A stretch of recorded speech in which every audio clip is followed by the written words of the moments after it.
আজ এমন একটা রেসিপি আপনাদের সাথে শেয়ার করব যেটা দেখে আপনাদের মনে হবে পরে কেন এখনই বানিয়ে নিই। এই রেসিপিটা বানানো যেমন ইজি খেতে তেমন টেস্টি। তো চলুন বেশি দেরি না করে শুরু করছি আমার আজকের এই রেসিপি। নমস্কার, আমি পিনু, কুক উইথ পিনুতে আপনাদের সবাইকে স্বাগত। এই রেসিপিটা বানানোর জন্য সবার প্রথমে আমি এখানে মেজারমেন্ট কাপে 2 কাপ নিয়েছি চাল গুঁড়ি, আর এইদিকে নিয়েছি 1/4 কাপ জল। 2 কাপ চাল গুঁড়ির মধ্যে থেকে 2 চামচ চাল গুঁড়ি নিয়ে এই জলের মধ্যে ভালো করে মিশিয়ে নিতে হবে। দেখুন আমাদের এখানে চাল গুঁড়ি স্লারি রেডি হয়ে গেছে। এবার এই স্লারিটাকে সাইডে রেখে দিয়ে একটা কড়াইয়ের মধ্যে নিয়ে নিচ্ছি 2 কাপ জল। এবার এই জলের মধ্যে অ্যাড করে দিতে হবে 1 ছোট চামচ নুন। নুনটা দেওয়ার পর জলের সাথে নুনটাকে ভালো করে মিশিয়ে নিতে হবে। আমাদের এখানে নুনটা ভালো করে মিশিয়ে নেওয়া হয়ে গেছে। এবার আমি এর মধ্যে অ্যাড করে দিচ্ছি 3 চামচ তেল। তার সাথে অ্যাড করে দিচ্ছি আমাদের চাল গুঁড়ি স্লারি যেটা আমরা রেডি করে রেখেছিলাম। এবার এই সব কিছুকে ভালো করে মিশিয়ে নিতে হবে, আর এই জলের মধ্যে একটা বয়েল আসা অবধি ওয়েট করতে হবে। আমাদের এখানে জলের মধ্যে একটা বয়েল চলে এসছে।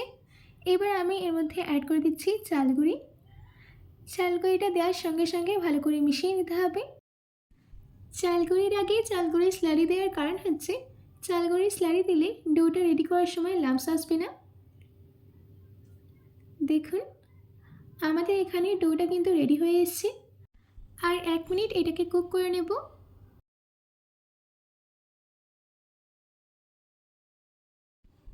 আমাদের এখানে ডোটা একদম রেডি হয়ে গেছে।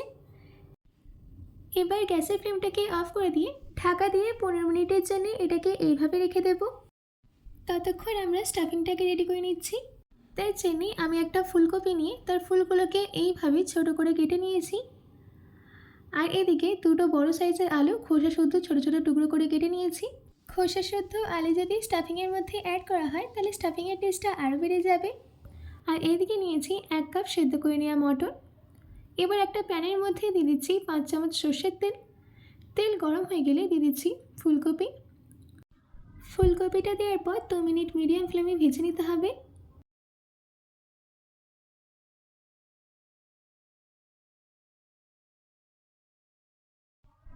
প্রায় 2 মিনিটের মতো আমি ফুলকপিটাকে ভেজে নিয়েছি।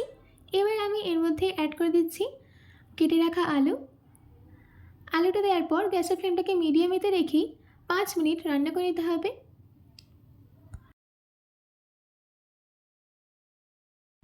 আমরা এখানে ফুলকপি আর আলুটাকে 7 মিনিট ভেজে নিয়েছি।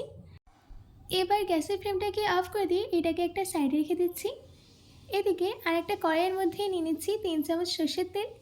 তেল গরম হয়ে গেলে দিয়ে দিতে হবে একটা তেজপাতা, 1 ছোট চামচ জিরে, একটা শুকনো লঙ্কা। জিরে, তেজপাতা আর শুকনো লঙ্কাটাকে 10 সেকেন্ডের জন্য সতে করে নিতে হবে যাতে এদের ফ্লেভারটা সর্ষের তেলের মধ্যে চলে যায়।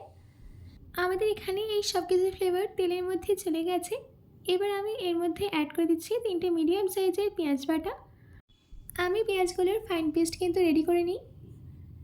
এবার এই পেঁয়াজটাকে ততক্ষণ ভেজে নিতে হবে যতক্ষণ না এর মধ্যে একটা সুন্দর গোল্ডেন কালার চলে আসে।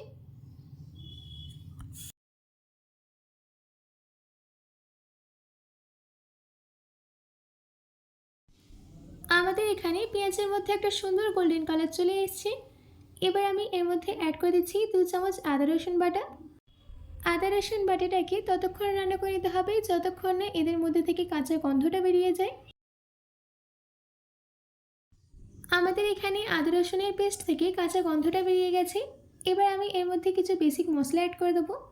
দিয়ে দিচ্ছি 1 চামচ ধনে গুঁড়ো, 1 চামচ জিরে গুঁড়ো, 1 চামচ লঙ্কা গুঁড়ো, হাফ চামচ হলুদ গুঁড়ো, দিচ্ছি স্বাদ মতো নুন। আর এই মশলাটা যাতে পুড়ে না যায় তার জন্য দিয়ে দিচ্ছি 1/4 কাপ জল। এবার এই সব কিছুকে ভালো করে মিশিয়ে নিতে হবে, আর গ্যাসের ফ্লেমটাকে মিডিয়ামে রেখে 5 থেকে 7 মিনিটের জন্য এই মশলাটাকে কষিয়ে নিচ্ছি।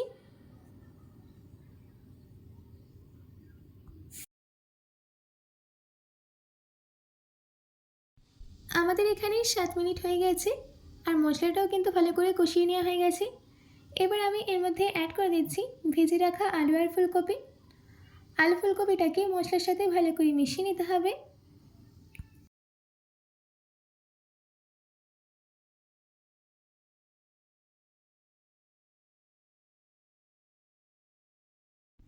আমাদের এখানে আলু আর ফুলকপিটাকে ভালো করে মিশিয়ে নেওয়া হয়ে গেছে।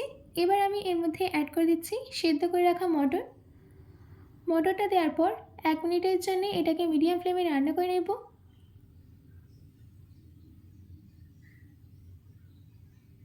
1 মিনিট হয়ে গেছে। এবার আমি এর মধ্যে অ্যাড করে দিচ্ছি 1 চামচ গরম মশলা গুঁড়ো। গরম মশলা গুঁড়োটা দেওয়ার পর ভালো করে মিশিয়ে নিতে হবে। এবার আমি এটার মধ্যে 1/4 কাপ জল অ্যাড করে দিচ্ছি, যাতে আলু, ফুলকপি আর মটরটা প্রপারলি কুক হয়ে যায়। এবার গ্যাসের ফ্লেমটাকে লো মিডিয়ামে রেখে এই সব কিছুকে 10 মিনিটের জন্য কুক হতে দেব। 10 মিনিট বাদ আমি ঢাকাটাকে খুলে নিচ্ছি। আমাদের এখানে স্টাফিংটা কিন্তু একদম রেডি হয়ে গেছে।